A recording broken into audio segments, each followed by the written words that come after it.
I was asked to direct it. Kim Poster rang me up and said, would you like to direct The Importance of Being Earnest with David Suchet? Before I could breathe in, the answer had come to my lips, yes, immediately. It's a fantastic idea, fantastic play, fantastic actor. I was on. For my money, Oscar Wilde was a great modernist.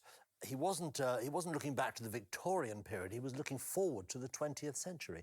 And he tells a story with The Importance of Being Earnest about 4 young people who fall passionately in love, who want to get married, and the obstacle is society. In this case, as represented by Lady Bracknell. Now, that's a contemporary story, and it's been told since Romeo and Juliet and is still told in 2015. The other big challenge, I think, in doing Oscar Wilde these days is the language, because I have no statistics on this, but I would imagine that the average length of a sentence in an American TV show is probably 4 words. I would imagine. I don't know, 5 words maybe. The average length of a sentence in an Oscar Wilde play is round about 17, 18 or 30 words. In other words, you've got to be able to handle the language. The actors have to be able to handle the language and thereby communicate the language to the audience. Once you get on that riff, once you jump on that horse, it's fantastically exciting. But it's a challenge. For me, one of the great joys of this production was working with this company of actors, led by David Suchet. One of the happiest companies of actors I've ever gathered around me in my life. One of the most creative, one of the most disciplined, and bluntly, one of the most talented. And it's tricky stuff, you see. It's led by David. David sets the standard. David sets the benchmark, not just in the execution of it, but in a way in the methodology, in the way of working. He carries with him a great sense of style and judgment about character. Oscar Wilde, of course, he's known for the brilliance of his wit, but he was a foreigner in England, and he saw the English in a very acute way, like Sheridan, like Shaw, like Beckett. These foreign artists who sort of saw us and could see Stoppard. There's another one who could see our foibles, and of course that lasts. That accuracy of it's not full-blown satire, and it's affectionate, but it's got that little knife. It's got the little knife in the wit, which makes it very tingly and alive for a contemporary audience. Well, so it's not as easy as it might sound. The decision to play this role was, well, actually for me, it was hard come by because Kim, my producer, Kim Poster, knew that I was looking for a comedy. In fact, we'd been looking for a comedy for me for a very long time. I'd been in very heavy plays with her up until this point. And she came to me one day and she said, I've got the most wonderful comedy. And I said, well, tell me. And she said, The Importance of Being Earnest. I said, great, okay. I couldn't play Algernon or etc. and all the other roles. They're not for me. But what do you... Yeah, she said, but there is one major role. I said, well, who? She said, there's a lady. And I said, yeah. And she said, well, and I said, what? And from that moment, it took a little bit of persuading, I must say. And I think the final thing that really made me decide to have a go with this was the fact that Lady Bracknell had been played by other men before me. I was not going to be out on my own there, putting my head above the parapet that far. The process of rehearsal was a fascinating one because we latched on very early to the punctuation of Wilde's writing. And he uses full stops and commas very advisedly. And when I say that, if you observe them, you cannot go slowly. And we soon learned that by following his music, if you like, it gave it a certain speed, rhythm that lifted the play from pure naturalism or realism into a heightened reality that ultimately becomes farcical. For me, of course, it was the first time I had ever worn a rehearsal skirt and waited for boots with high heels and indeed made a serious request, can I wear a corset? It's a very strange feeling for me to be playing a female role. But you know, it's happening all the time. There are many actors that take female roles, and there are many actresses, if I'm allowed to use that word, that now play male roles. Fiona Shaw, famously Richard II.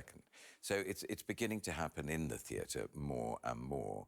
It doesn't alter the fact that it is a very strange and unfamiliar feeling. It doesn't come that easily to me. So therefore, I had to work very hard in finding not only my own femininity, but allowing that to come forward, but how to move and behave and think as a lady. The thing that makes Wilde so popular is his wit. It's his epigram. It's his wonderful formation of lines that actually really do tickle you. And the Victorian audience, I mean, they had a terrific success on the first night on February the 14th, what we know as Valentine's night, 1895. The audience absolutely loved it.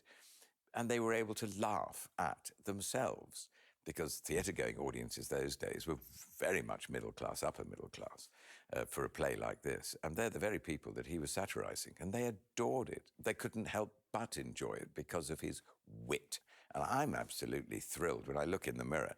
Every performance, before going on, I think, yeah, she's quite a girl.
gentlemen, welcome to the Vaudeville Theatre and this performance of The Importance of Being Earnest. May we please ask that you switch off your mobile phone for the duration of the performance and remind you that filming and the taking of photographs is strictly forbidden. Thank you.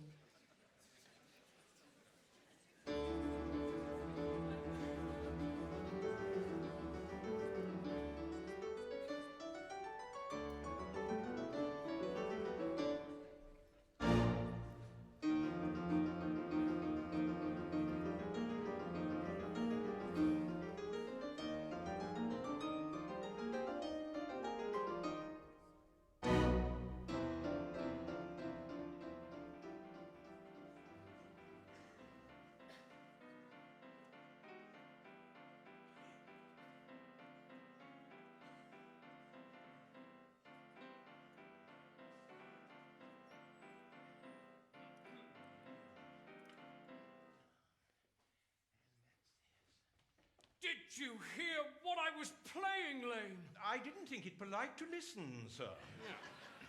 Well, I'm sorry for that, for your sake. I don't play accurately. Anyone can play accurately. But I play with wonderful expression. As far as the piano is concerned, sentiment is my forte. I keep science for life. Yes, sir. Speaking of the science of life, have you got the cucumber sandwiches cut for Lady Bracknell? Yes, sir. By the way, Lane, I see from your book that on Thursday night, when Lord Shawman and Mr. Worthing were dining with me, 8 bottles of champagne are entered as having been consumed. Yes, sir. 8 bottles and a pint. Why is it that at a bachelor's establishment, the servants invariably drink the champagne? I ask merely for information. Well, I attribute it to the superior quality of the wine, sir. I have often observed that in married households, the champagne is rarely of a first-rate brand. Good heavens, is marriage so demoralizing as that? I believe it is a very pleasant state, sir. I have had very little experience of it myself up to the present. I have only been married once. That was in consequence of a misunderstanding between myself and a young person. I don't know that I'm much interested in your family life, Lane. No, sir, it is not a very interesting subject. I never think of it myself. Very natural, I'm sure. That will do, Lane. Thank you. Thank you, sir. Lane's views on marriage seem somewhat lax. Really, if the lower orders don't set us a good example, what on earth is the use of them? Oh, they seem, as a class, to have absolutely no sense of moral responsibility. Mr. Ernest Worthing. How are you, my dear Ernest? What brings you up to town? Oh, pleasure. What else should bring one anywhere? Eating as usual, I see, Algy. I believe it is customary in good society to take some slight refreshment at 5 o'clock. Where have you been since last Thursday? In the country. What on earth do you do there? When one is in town, one amuses oneself. When one is in the country, one amuses other people.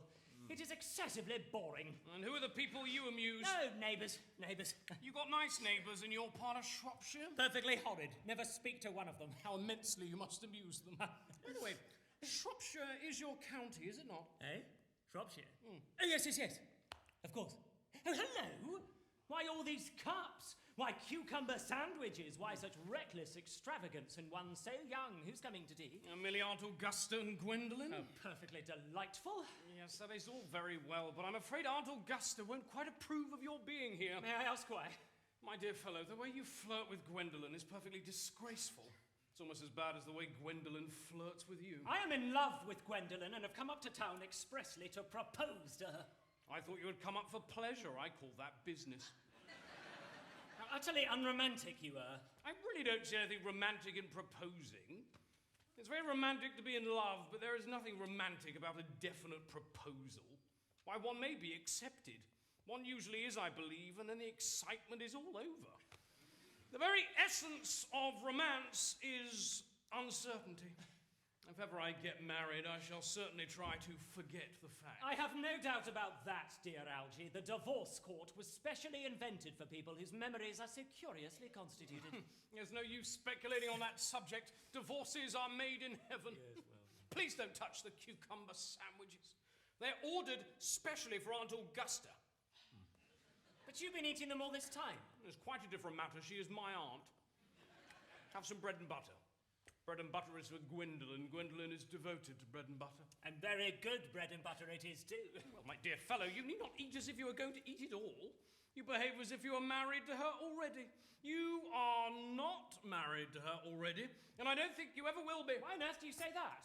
Well, in the first place, girls never marry the men they flirt with. Girls don't think it right. Oh, that is nonsense. It isn't. It is a great truth. It accounts for the extraordinary number of bachelors one sees all over the place. In the second place, I don't give my consent. Your consent? My dear fellow, Gwendolen is my first cousin, and before I allow you to marry her, you shall have to clear up the whole question of Sicily. Sicily? What on earth do you mean? What do you mean, Algy, by Sicily? I don't know anyone of the name of Sicily. Huh? Bring me that cigarette case Mr. Worthing left in the smoking room the last time he dined here. Yes, sir. Do you mean to say you've had my cigarette case all this time? Well, I wish to goodness you'd let me know. I've been writing frantic letters to Scotland Yard about it. I was very nearly offering a large reward. Well, I wish you would offer one. I happen to be more than usually hard up. Well, there is no good offering a large reward now that the thing is found. I think that's rather mean of you, Ernest, I must say. However, it makes no matter. For now that I look at the inscription inside, I find that the thing isn't yours after all. Of course it's mine. You've seen me with it 100 times. And you have no right whatsoever to read what's written inside. It's a very ungentlemanly thing to read a private cigarette case. It's absurd to have a hard and fast rule about what one should read and what one shouldn't. More than half of modern culture depends on what one shouldn't read. I'm quite aware of the fact, and I don't propose to discuss modern culture. It isn't the sort of thing one should talk of in private. I simply want my cigarette case back. Yes, but this isn't your cigarette case. This cigarette case is a present from someone of the name of Sicily. And you said you didn't know anyone of that name. Well, if you want to know, Sicily happens to be my aunt. Your aunt? Yes. Charming old lady she is, too. Lives at Tunbridge Wells. Just give it back to me, Algy. Yes, but why does she call herself Little Sicily? If she is your aunt and lives at Tunbridge Wells. From Little Sicily with her fondest love. My dear fellow, what on earth is there in that? Some aunts are tall, some aunts are not tall. That is a matter that surely an aunt may be allowed to decide for herself. You seem to think that every aunt should be exactly like your aunt. That is absurd. For heaven's sake, just give me back my cigarette case. Yes, but why does your aunt call you her uncle? From Little Sicily with her fondest love to her dear Uncle Jack. Now, there is no objection, I admit, to an aunt being a small aunt, but why an aunt, no matter what her size may be, should call her own nephew her uncle, I can't quite make out. Besides, your name isn't Jack at all, it is Ernest. It isn't Ernest. It's Jack. Ooh. You've always told me it was Ernest. I've introduced you to everyone as Ernest. You answer to the name of Ernest. You look as if your name was Ernest. You're the most earnest-looking person I ever saw in my life. It's perfectly absurd you're saying your name isn't Ernest. It's on your cards. Yes, here is one of them. Mr. Ernest Worthing, B4 the Albany. I shall keep this as proof that your name is Ernest. If ever you attempt to deny it to me or to Gwendolen or to anyone else. Well, my name is Ernest in town and Jack in the country, and the cigarette case was given to me in the country. Yes, but that does not account for the fact that your small Aunt Sicily... who lives at Tunbridge Wells, calls you her dear uncle. Come on, boy, you'd much better have the thing out at once. My dear Algy, you talk exactly as if you were a dentist. It is very vulgar to talk like a dentist when one is not a dentist. It produces a false impression. Well, that is exactly what dentists always do. Now, go on. Tell me the whole thing. I may mention that I've always suspected you of being a confirmed and secret Bunburyist. And I'm quite sure of it now. Bumbriest? What on earth do you mean by bumbriest? I'll reveal to you the meaning of that incomparable expression as soon as you are kind enough to inform me why you are Ernest in town and Jack in the country. Well, produce my cigarette case first. Here it is. Now, produce your explanation, and pray, make it improbable. My dear fellow, there is nothing improbable about my explanation at all. In fact, it's perfectly ordinary. Old Mr. Thomas Cardew, who adopted me when I was a little boy, made me in his will guardian to his granddaughter, Miss Cicely Cardew. Cicely, who addresses me as uncle, from motives of respect you could not possibly appreciate, lives at my place in the country under the charge of her admirable governess, Miss Prism. Where is that place in the country, by the way? That is nothing to you, dear boy. You are not going to be invited. I may tell you candidly that the place is not in Shropshire. I suspected that, my dear fellow. I've bumburied all over Shropshire on 2 separate occasions. Now, go on. Why are you Ernest in town and Jack in the country? My dear Algy, I don't know whether you will be able to understand my real motives. You are hardly serious enough. When one is placed in the position of guardian, one must adopt a very high moral tone on all subjects. It's one's duty to do so. And as a high moral tone can hardly be said to conduce very much to either one's health or happiness, in order to come up to town, I have always pretended to have a younger brother of the name of Ernest, who lives at the Albany and gets into the most dreadful scrapes. That, my dear Algy, is the whole truth, pure and simple. The truth is rarely pure and never simple. What you really are is a bumbriest. Yeah, I was quite right in saying you were a bumbriest. You're one of the most advanced bumburists I know. What on earth do you mean? You have invented a very useful younger brother called Ernest in order that you may be able to come up to town as often as you like. I have invented an invaluable permanent invalid called Bunbury in order that I may be able to go down to the country whenever I choose. Bunbury is perfectly invaluable. If it wasn't for Bunbury's extraordinary bad health, for instance, I wouldn't be able to dine with you at Willis's tonight, for I've been really engaged to Aunt Augusta for more than a week. I haven't asked you to dine with me anywhere tonight. I know you're absurdly careless about sending out invitations. Very foolish of you. Nothing annoys people so much as not receiving invitations. You'd much better dine with your Aunt Augusta. I haven't the smallest intention of doing anything of the kind. To begin with, I dined there on Monday, and once a week is quite enough to dine with one's own relations. In the second place, whenever I do dine there, I'm always treated as a member of the family and sent down with either no woman at all or 2. In the third place, I know perfectly well whom she will place me next to tonight. She will place me next to Mary Farker, who always flirts with her own husband across the dinner table. It's not very pleasant. It's not even decent, and that sort of thing is enormously on the increase. The amount of women in London who flirt with their own husbands is perfectly scandalous. It looks so bad, it is simply washing one's clean linen in public. Besides, now that I know you to be a confirmed Bunburyist, I naturally want to talk to you about Bunburying. I want to tell you the rules. I'm not a Bunburyist at all. If Gwendolen accepts me, I'm going to kill my brother.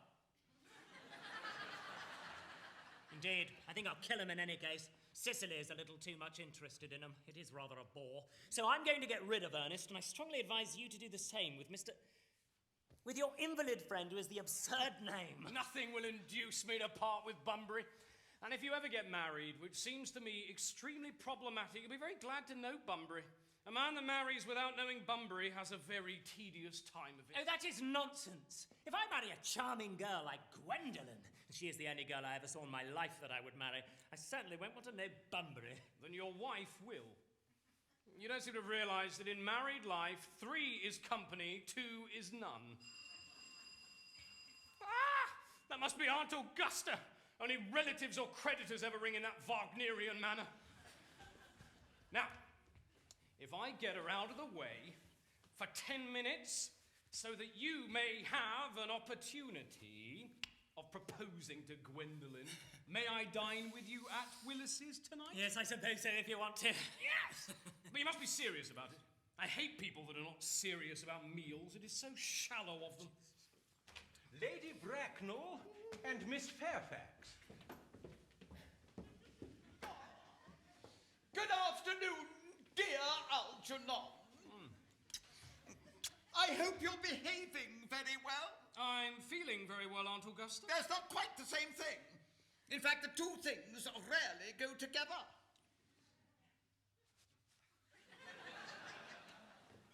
Dear me, you are smart. always smart. Am I not, Mr. Worthing? You are quite perfect, Miss Fairfax. I hope I'm not that. Would leave no room for developments. And I intend to develop in many directions. I'm sorry if we're a little late, Algernon. I was obliged to call on dear Lady Harbury. I hadn't been there since her poor husband's death. I never saw a woman so altered. She looks quite 20 years younger.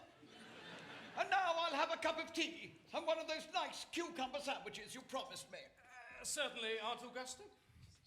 Won't you come and sit here, Gwendolen? Thanks, Mamma. I'm quite comfortable where I am. Good heavens, Lane. Why are there no cucumber sandwiches? I ordered them specially. There were no cucumbers in the market this morning, sir. I went down twice. No cucumbers? No, sir, not even for ready money. And that will do, Lane. Thank you. Thank you, sir. I am greatly distressed, Aunt Augusta, about there being no cucumbers, not even for ready money. It really makes no matter, Algernon. I had some crumpets with Lady Harbury, who seems to me to be living entirely for pleasure now. I hear her hair has turned quite gold from grief. It certainly has changed its colour. From what cause, I, of course, cannot say. Thank you. Now, I've quite a treat for you tonight, Algernon. I'm going to send you down with Mary Farker. She is such a nice woman and so attentive to her husband. It's delightful to watch them. I'm afraid, Aunt Augusta, I shall have to give up the pleasure of dining with you tonight after all. I hope not, Algernon. That would put my table completely out. And your uncle would have to dine upstairs. Well, fortunately, he's accustomed to that. It is a great bore, and I need hardly say a terrible disappointment to me. The fact is, I've just had a telegram to say that my poor friend Bunbury is very ill again. They seem to think I should be with him. It's very strange. This Mr. Bunbury seems to suffer from curiously bad health. Yes, poor Bunbury's a dreadful invalid. Well, I must say, Algernon, that I think it is high time that Mr. Bunbury made up his mind whether he was going to live or to die. This shilly-shallying with the question is absurd. Nor do I in any way approve of the modern sympathy with invalids. I consider it morbid. Illness of any kind is hardly a thing to be encouraged in others. Health is the primary duty of life. I'm always telling that to your poor uncle, who never seems to take much notice as far as any improvement in his ailment goes. I would be much obliged if you would ask Mr. Bunbury, from me, to be kind enough not to have a relapse on Saturday. For I rely on you to arrange my music for me. It is my last reception, and one wants something that will encourage conversation, particularly at the end of the season, when everyone has practically said whatever they had to say, which in most cases was probably not much. I'll speak to Bunbury, Aunt Augusta, if he is still conscious. And I think I can promise you he'll be all right by Saturday. Of course, the music is a great difficulty. You see, if one plays good music, people don't listen, and if one plays bad music, people don't talk. But I'll run over the programme I've drawn out, if you will kindly come into the next room for a moment. Thank you, Algernon. That is very thoughtful of you.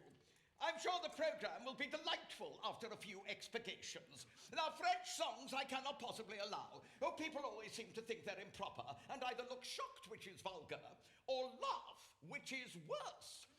But German sounds a thoroughly respectable language, and indeed I believe is so. Gwendolen, you will accompany me? Certainly, Mamma.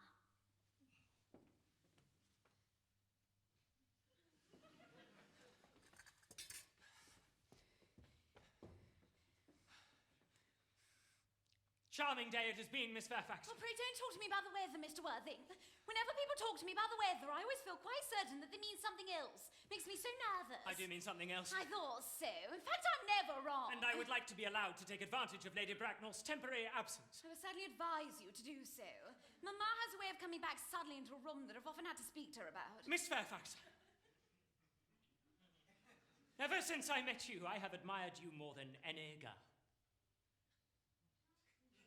I've ever met since. I met you. Yes, I'm quite well aware of the fact. And I often wish that in public, at any rate, you were a bit more demonstrative. For me, you've always had an irresistible fascination. Even before I met you, I was far from indifferent to you. We live, as I hope you know, Mr. Worthing, in an age of ideals. The fact is constantly mentioned in more expensive monthly magazines and has reached the provincial pulpits, I'm told. And my ideal has always been to love someone in the name of Ernest. There is something in that name that inspires absolute confidence. The moment Algernon first mentioned to me that he had a friend called Ernest, I knew I was destined to love you. Do you really love me, Gwendolen? Passionately. Oh, darling, you don't know how happy you've made me. My own Ernest. Oh. But you don't mean to say that you couldn't love me if my name wasn't Ernest? But your name is Ernest. Yes, I know. It is. But supposing it was something else, do you mean to say that you couldn't love me then? Ah, that is clearly a metaphysical speculation. And like most metaphysical speculations, has very little reference at all to the actual facts of real life as we know them. Personally, darling, to speak quite candidly, I don't much care about the name of Ernest. I don't think the name suits me at all. It suits you perfectly. It has a divine name. It has a music of its own. It produces vibration. Oh. Well, really, Gwendolen, I must say, I think there are lots of other much nicer names. I think Jack, for instance, a charming name. Jack? Oh no, there's very little music in the name Jack, if any at all indeed. It does not thrill. It produces absolutely no vibrations. I have known several Jacks, and they all without exception were more than usually plain. Besides, Jack's a notorious domesticity for John. And I pity any woman who's married to a man called John. She would probably never be allowed to know the entrancing pleasure of a single moment's solitude. The only really safe name is Ernest. Gwendolen, I must get christened at once. I mean, we must get married at once. There is no time to be lost. Married, Mr. Worthing? Well, surely. You know that I love you. And you have led me to believe, Miss Fairfax, that you are not absolutely indifferent to me. I adore you, but you haven't proposed to me yet. Nothing's been said at all about marriage. The subject's not even been touched on. May I propose to you now? I think it'll be an admirable opportunity. To spare you any possible disappointment, Mr. Worthing, think it only fair to tell you quite frankly beforehand that I'm fully determined to accept you. Gwendolen! Yes, Mr. Worthing, what have you got to say to me? You know what I've got to say to you. Yes, but you don't say it. Gwendolen, will you marry me? Of course I will, darling. How long you've been about it. I'm afraid you've had very little experience in how to propose. My own one, I've never loved anyone in the world but you. Yes, but men often propose for practice. I know my brother Gerald does, and my girlfriends tell me so. What wonderfully blue eyes you have, Ernest. They are quite blue. People always look at me just like that. Especially when there are other people present. Mr. Worthing, rise, sir, from this semi-recumbent posture. It is most indecorous. Mamma, I must beg you to retire. This is no place for you. Besides, Mr. Worthing is not quite finished yet. Finished what, may I ask? I'm engaged to Mr. Worthing, Mamma. Pardon me, you're not engaged to anyone. When you do become engaged to someone, I, or your father, should his health permit him, will inform you of the fact. An engagement should come on a young girl as a surprise. Pleasant or unpleasant, as the case may be, it is hardly a matter that she could be allowed to arrange for herself. And now I have a few questions to put to you, Mr. Worthing. And while I'm making these inquiries, you, Gwendolen, will wait for me below in the carriage. Mamma, in the carriage, Gwendolen!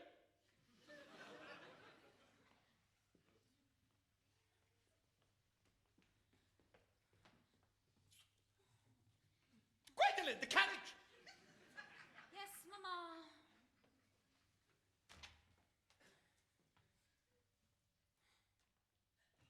You can take a seat, Mr. Worthing. Thank you, Lady Bracknell. I prefer standing. I feel bound to tell you that you're not down on my list of eligible young men, although I have the same list as the dear Duchess of Bolton has. We work together, in fact. However, I am quite ready to enter your name should your answers be what a really affectionate mother requires.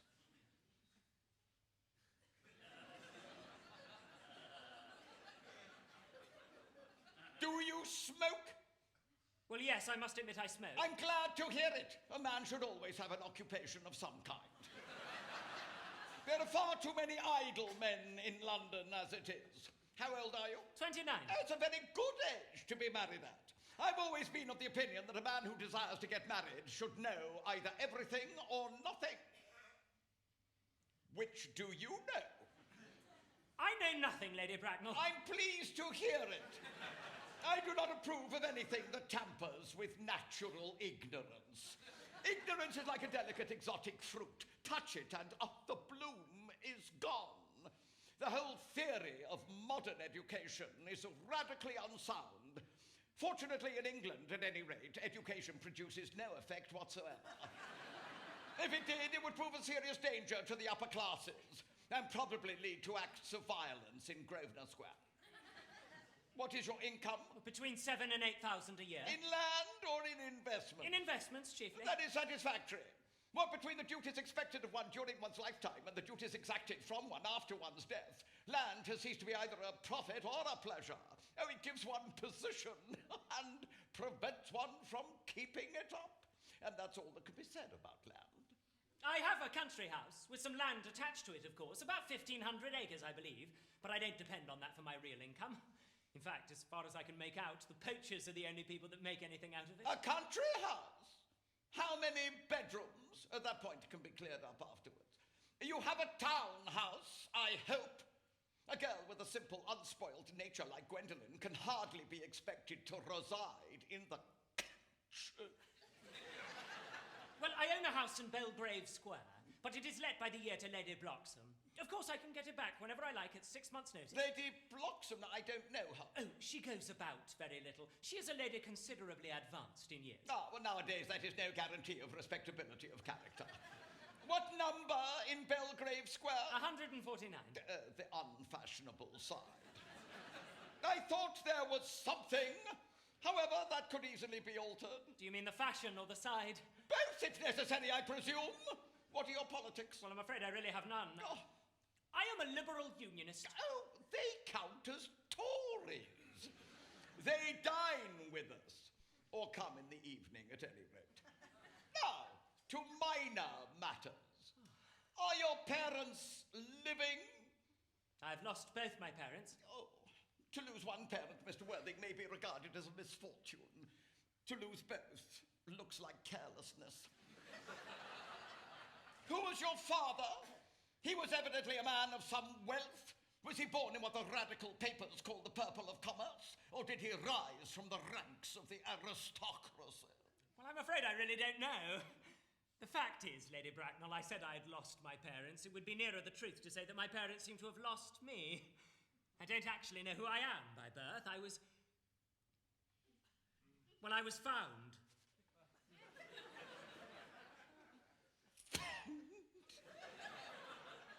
The late Mr. Thomas Cardew, an old gentleman of a very charitable and kindly disposition, found me and gave me the name of Worthing, because he happened to have a first-class ticket for Worthing in his pocket at the time.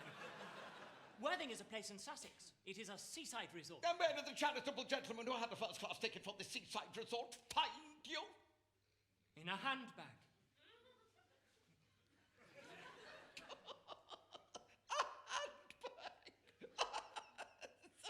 Yes, Lady Bracknell, I was in a handbag. A somewhat large black leather handbag with handles to it, an ordinary handbag, in fact. And in what locality did this Mr. James or Mr. Thomas Cardew come across this ordinary handbag? In the cloakroom at Victoria Station. Ugh, God. It was given to him in mistake for his own. The cloakroom at Victoria Station? Yes, the Brighton line. The line is immaterial! Mr. Worthing, I confess I feel somewhat bewildered by what you have just told me. To be born, or at any rate bred, in a handbag, whether it had handles or not, seems to me to display a contempt for the ordinary decencies of family life, which reminds one of the worst excesses of the French Revolution. And I presume you know what that unfortunate movement led to. As for the particular locality in which the handbag was found, a cloakroom at a railway station. might serve to conceal some social indiscretion. Has probably indeed been used for that purpose before now, but it can hardly be regarded as an assured basis for a recognized position in good society. May I ask you then what you would advise me to do? I need hardly say I would do anything in the world to ensure Gwendolyn's happiness. I would strongly advise you, Mr. Worthing, to try and acquire some relations as soon as possible. And to make a definite effort to produce at any rate one parent of either sex before the season is quite over. Well, I don't see how I can possibly manage to do that. I could produce the handbag at any moment. It is in my dressing room at home. I really think that should satisfy you, Lady Bracknell. Misa, what has it to do with me? You can hardly imagine that I and Lord Bracknell would dream of allowing our only daughter, a girl brought up with the utmost care, to marry into a cloakroom and form an alliance with a parcel? Good morning, Mr. Worthing.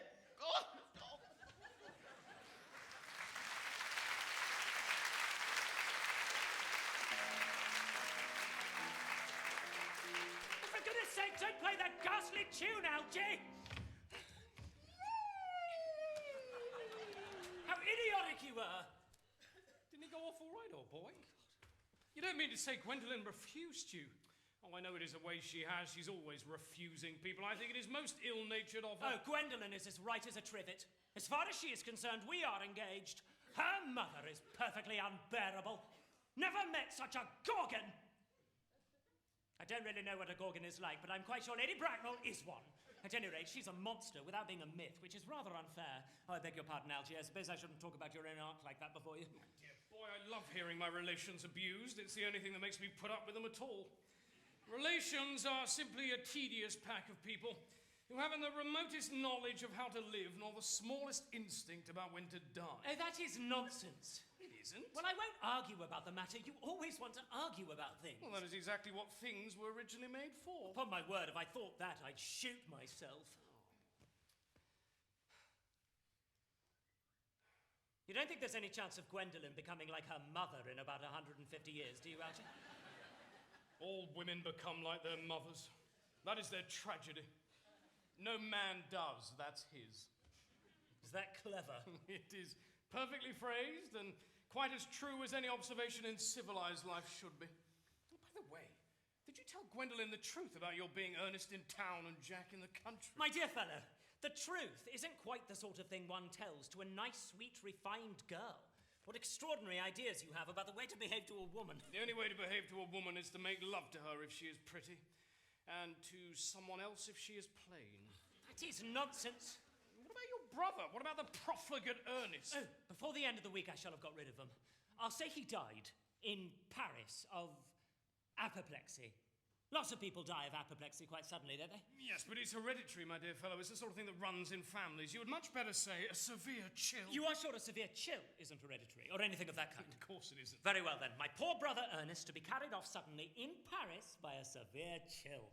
That gets rid of him. But I thought you said Miss Cardew was a little too much interested in your poor brother Ernest. Won't she feel his loss a good deal? That is all right. Cicely is not a silly romantic girl, I'm glad to say. She's got a capital appetite, goes long walks, and pays no attention at all to her lessons. I'd rather like to see Cicely. I will take very good care you never do. She is excessively pretty, and she's only just 18. Have you told Gwendolen yet that you've got an excessively pretty ward who is only just 18? Oh, one doesn't blurt these things out to people. Cicely and Gwendolen are perfectly certain to become extremely great friends. I bet you anything you like, half an hour after they've met, they'll be calling each other sister. Women only do that when they've called each other a lot of other things first.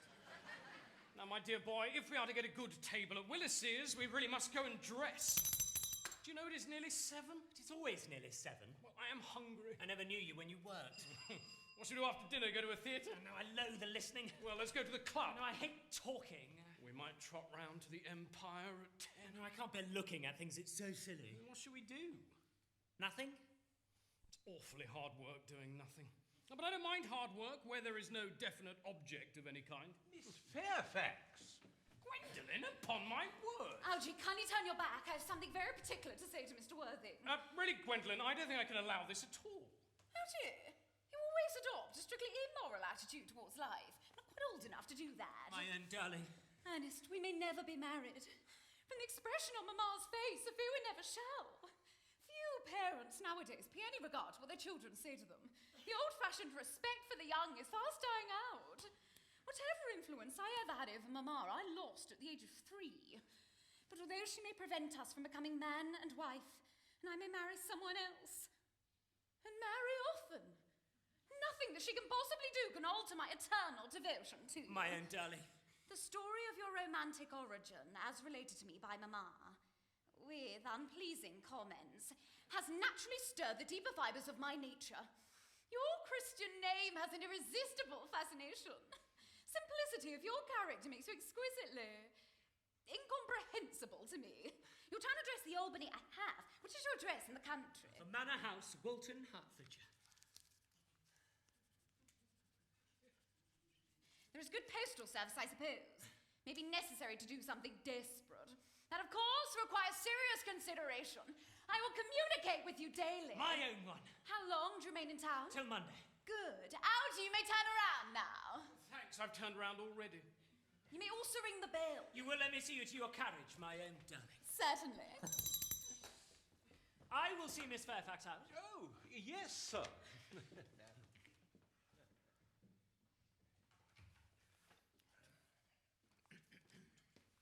Oh. No. A glass of sherry, Lane. Yes, sir. Tomorrow, Lane, I'm going Bunburying. Yes, sir. I probably won't be back till Monday. You can put up my dress clothes, my smoking jacket, and all the Bunbury suits. Yes, sir. I hope tomorrow will be a fine day, Lane. It never is, sir. Lane, you're the perfect pessimist. I do my best to give satisfaction, sir. Oh, there's a sensible, intellectual girl. The only girl I ever cared for in my life. What on earth are you so amused at? Oh, I'm just a little anxious about poor Bunbury, that's all. If you don't take care, your friend Bunbury is going to get you into a serious scrape someday. I love scrapes. They're the only things that are never serious. And that is nonsense, Algier. You never talk anything but nonsense. Nobody ever does.